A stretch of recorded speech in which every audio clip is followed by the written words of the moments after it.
a person's a frequent listener of the podcast, they've heard this before, but I realized in my own life that the way I was living it was as if I was on a kitchen stool that had one solid support.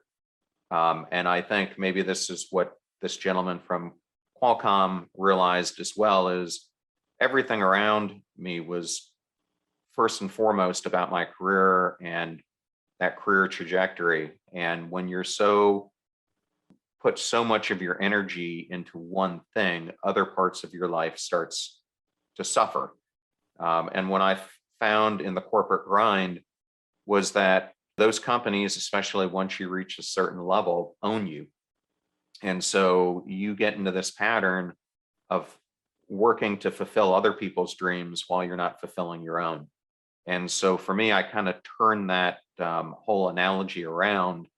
And now I try to live my life as if I'm on a stool with multiple supports. And for me, and everyone is unique and different, but for me, those pillars include career, but there's relationships with your family, friends, and others, physical health, spiritual health, mental health. But everyone is different. A pillar for you might be a passion for dancing. A pillar for someone else might be a love for sailing.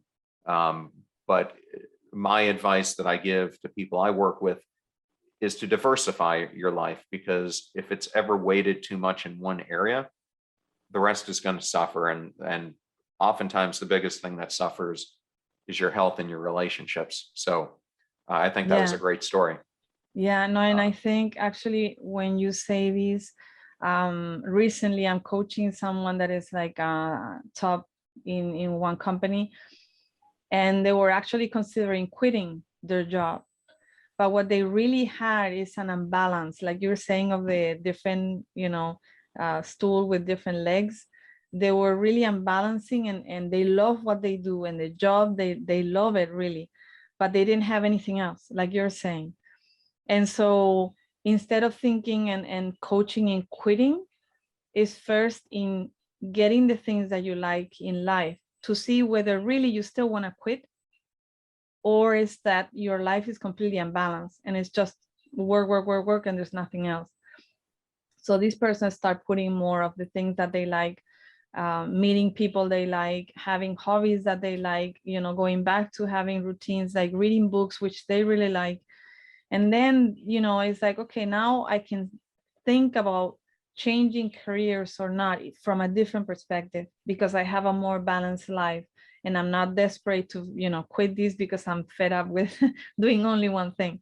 So I think this thing that you're talking is something that comes out quite often in coaching, where some people have a completely unbalanced life where everything is focused on one thing, normally work, or or some issue that is big in their life. And so I think before quitting something, it's also good getting some balance, so you also coming from another place to make a big decision. Yeah, we all have stuck points, and I think the most critical thing you've got to do is, to me, a first step is understanding what those stuck points are, because they're ultimately holding you back from being who you can become. And until you face them, whether that's from trauma, whether that's from being too consumed in an activity, whatever it is, you've got to release that stuck point and figure out how to make it be the past if you want to make a different future.